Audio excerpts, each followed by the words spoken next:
Hello students, एक बार फिर से आपका स्वागत है मैथमेटिक्स के एनथ जून में। ट्रिग्नोमेट्री का जो चैप्टर हम लोग पढ़ रहे थे, सम एप्लीकेशंस ऑफ ट्रिग्नोमेट्री, उसमें हम लोग एक्सरसाइज 9.1 कर रहे थे, जिसे मैंने आपको कहा था कि आपको ये तीन वैल्यूज जो हैं बहुत सारे क्वेश्चंस में यूज होंगी। तो आपने तीन वैल्यूज अच्छी तरीके से याद करके रखनी है। tan 30 1/√3, tan 45 1 और tan 60 √3। जैसा कि मैंने बताया कि मोस्टली क्वेश्चन जो हैं इन्हीं पर बेस्ड हैं आपके एक्सरसाइज के। तो ये वैल्यूज आपको याद होनी चाहिए, आपको पूरी टेबल याद करने की जरूरत नहीं है। तो स्टार्ट करते हैं आज की एक्सरसाइज 9.1। जो क्वेश्चन मैं लेकर के आया हूँ वो क्वेश्चन नंबर 14 है। जितना आपको ये क्वेश्चन नंबर 14 डायग्राम से रिलेटेड जब दिखता है तो बहुत टफ लगता है, लेकिन इतना टफ है नहीं। क्वेश्चन है, a 1.2 meter tall girl spots a balloon moving with the wind in a horizontal line at a height of 88.2 meter from the ground. The angle of elevation from the eyes of the girl at an instant is 60 degree. After some time, the angle of elevation reduces to 30 degree. Find the distance traveled by the balloon during the interval. Actually क्या होता है कि जब आपके पास question होता है तो उस टाइम जब डायग्राम ड्रॉ करते हैं हम लोग, पहले तो डायग्राम ड्रॉ करना थोड़ा सा टफ हो जाता है स्टूडेंट्स के लिए, लेकिन आप प्रैक्टिस में लेकर के आओगे तो डायग्राम बहुत इजीली याद हो जाएंगे। उसमें दूसरी जो प्रॉब्लम आती है वो एंगल की आती है कि एंगल कहाँ पे 30 होगा, कहाँ पे 60 होगा।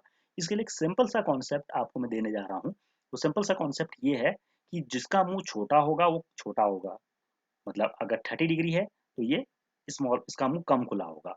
60 डिग्री बड़ा है तो इसका मुंह ज़्यादा खुला होगा। ठीक है, फिलहाल अभी मैं जब भी डायग्राम ड्रॉ करूंगा तो आपको क्लियर हो जाएगा। तो इसमें कहा गया है कि एक बलून है जो ग्राउंड से, ए से लेकर के एफ तक 88.2 मीटर की हाइट पर उड़ रहा है। ठीक हो गया, यहाँ तक बात समझ में आती है। उसके बाद यहाँ पर एक गर्ल है सी डी, जिसकी हाइट है 1.2 मीटर। उसकी लाइन ऑफ साइट ये है, तो यहाँ से उस बलून को देखती है। तो जब यहाँ से उस बलून को देखती है तो उस टाइम ये एंगल 60 डिग्री बन रहा है। अगर आपको 60 डिग्री पता नहीं चल रहा है कि अभी 60 डिग्री होगा कौन सा एंगल होगा, तो थोड़ी देर के लिए आप ड्रॉप कर सकते हो। जब पूरा डायग्राम बन जाएगा उसके बाद आपको समझ में आ जाएगा कौन 60 है कौन 30 है। ऑलराइट, ये चीज, ये 60 डिग्री है। फिर क्या होता है, the angle of elevation from the eye of the girl at any instant is 60 degree, ये 60 degree. After some time the angle of elevation reduces to 30 degree. कुछ समय के बाद क्या होगा कि बैलून आगे की तरफ जाता है।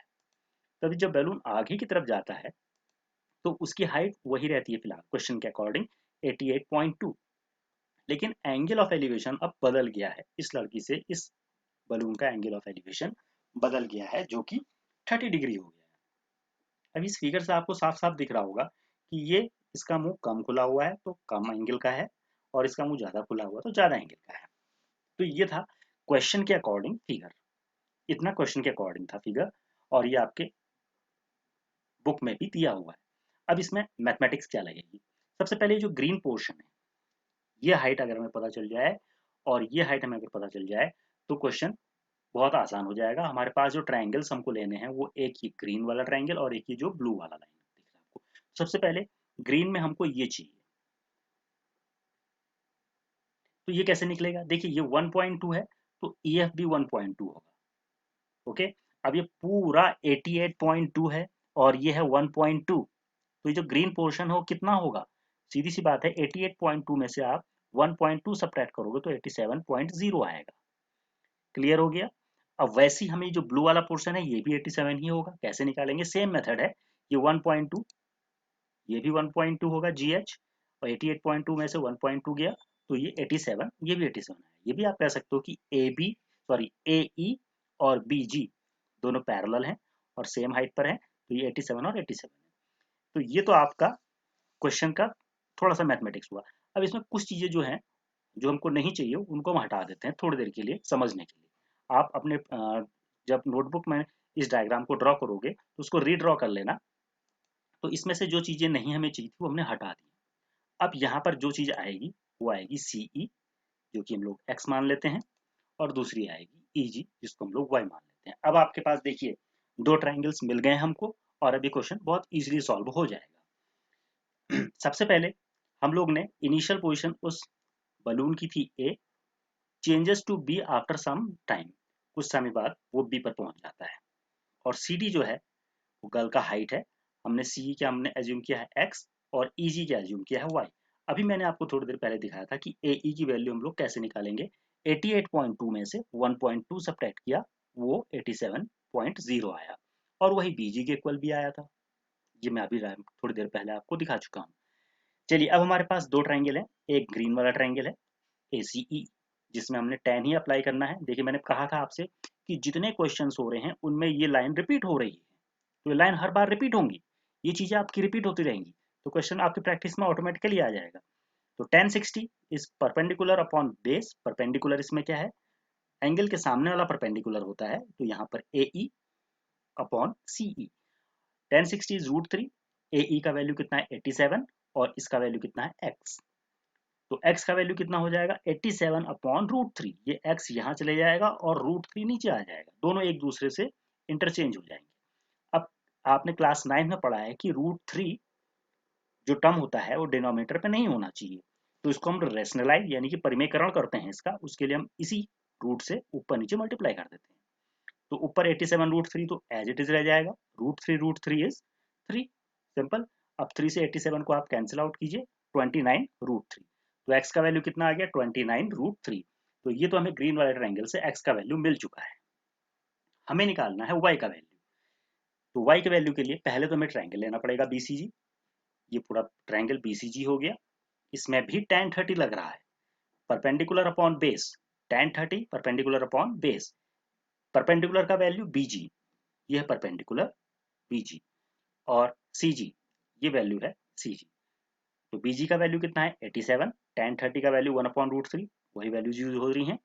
CG का वैल्यू कितना है, C टू G का value x plus y, x plus y, क्योंकि आप C से लेकर के G तक जा रहे हो तो आपके रास्ते में x भी पढ़ रहा है और y भी पढ़ रहा है, दोनों पढ़ रहे हैं, तो हम लोग इन दोनों को ऐड करेंगे, समअप करेंगे। x प्लस वाई 1 से मल्टीप्लाई होकर के x प्लस वाई रहा, √3 87 से मल्टीप्लाई होकर के 87 √3 बन गया। तो ये दो इक्वेशंस आ गई हैं। जितने क्वेश्चंस आपने अभी तक देखे मेरे वीडियोस में, उसमें देखिए आप कि ये स्टेप और ये स्टेप कॉमन है सब में, ज्यादातर क्वेश्चन में यही स्टेप्स फॉलो हो रहे हैं। उसके बाद जो नेक्स्ट स्टेप था कि हम दोनों इक्वेशंस को लिखते थे और एक इक्वेशन इसमें इजी होती थी और एक इक्वेशन टफ होती थी। वो आप पे डिपेंड करता है कि कौन सी इक्वेशन आपको इजी लग रही है, कौन सी टफ लग रही है। तो यहाँ ऑब्वियस सी बात है कि इजी आपको फर्स्ट ही लगेगी और जो टफ है वो सेकंड लगेगी। जब ऐसा होता है तो हम लोग क्या करते थे, इजी का मान टफ में रखते थे। तो अब ये क्वेश्चन ऐसे तो आप लिखोगे कि नहीं एग्जाम में, ठीक है, उसमें आप क्या करोगे, इक्वेशन 1 जो इजी है और इक्वेशन 2 जो टफ है। नाउ ये लिखा जाएगा पुटिंग इक्वेशन 1 इन इक्वेशन 2। तो इक्वेशन 1 का वैल्यू इक्वेशन 2 पे रखना है, मींस ये है, करने का तरीका ये है कि जो टफ इक्वेशन है सबसे पहले उसको आप लिखोगे। टफ इक्वेशन कौन सी है, कोर्स यही है टफ इक्वेशन। अब इसमें हम लोग किसका वैल्यू निकालना है, निकालना y का वैल्यू है। हम लोग x यहाँ से गायब करेंगे क्योंकि x का वैल्यू दिया हुआ है, तो यहाँ से x आप गायब कीजिए, x गया और उसकी जगह क्या आ जाएगा 29 √3। तो 29 √3 प्लस वाई इक्वल्स टू 87 √3। ये 29 √3 इस तरफ आ जाएगा तो अपना साइन चेंज कर देगा, -29 √3। तो 87 √3 भी है और 29 √3 है, तो 87 √3 में से 29 √3 सब्ट्रैक्ट करेंगे, तो दिस इज 58 √3। तो दिस इज योर आंसर। यही पूछा गया था हमसे क्वेश्चन में कि कितना ट्रेवल करेगा वो। तो hence distance travel by the balloon is 58 √3 metre. तो देखा आपने कितना इजी क्वेश्चन था, 6 मार्क्स के लिए बहुत इंपॉर्टेंट क्वेश्चन है। तो आप इसको जरूर करेंगे और आई होप कि समझ में भी आया होगा। फिर मैं एक बार आपके साथ नेक्स्ट क्वेश्चन जो होगा 15 उसको लेकर के आऊंगा। Till then bye bye.